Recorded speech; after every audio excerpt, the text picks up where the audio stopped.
Why am I Victoria and what am I here doing for work with an athlete? Well, let me explain to you. Hey, my name is Sarah, and back in November, I left my full-time producing job to pursue freelance. This was basically just because I wanted to do too many different things. So working full-time for one company just really didn't make sense for my goals in the future. I do lots of different things as a freelance producer, but the main thing that I've been focusing on is athlete content production and consulting. What the hell does that mean? I had this idea 6 or 7 years ago when I was working at Yahoo. Actually, I was working on an athlete's podcast and I didn't understand why he just didn't go do it himself. And it's because a lot of the time athletes don't have the resources to, or they don't have the time because their schedules are actually insane. They sometimes just need support, and that comes in many different forms. Sometimes they need support actually making and editing content.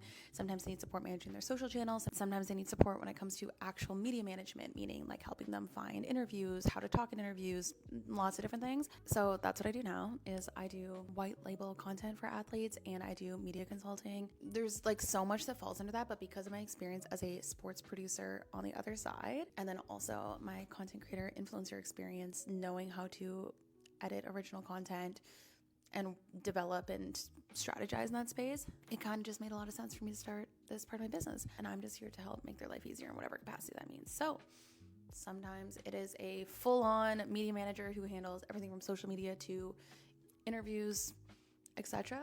So I might be managing media, but also editing an Instagram reel or TikTok from the pool deck. But also sometimes it's just as simple as getting on a call with an athlete and helping them brainstorm and think of ideas. But yeah, it's really flex. I do lots of different things, but it's great because I still get to work in the sports media space, which is what my degree is in. But yeah, that's my job. I made it up. Essentially, it didn't exist before. I didn't really know anyone else doing this in this capacity, and I've always wanted to make it my own job, so it makes it really easy.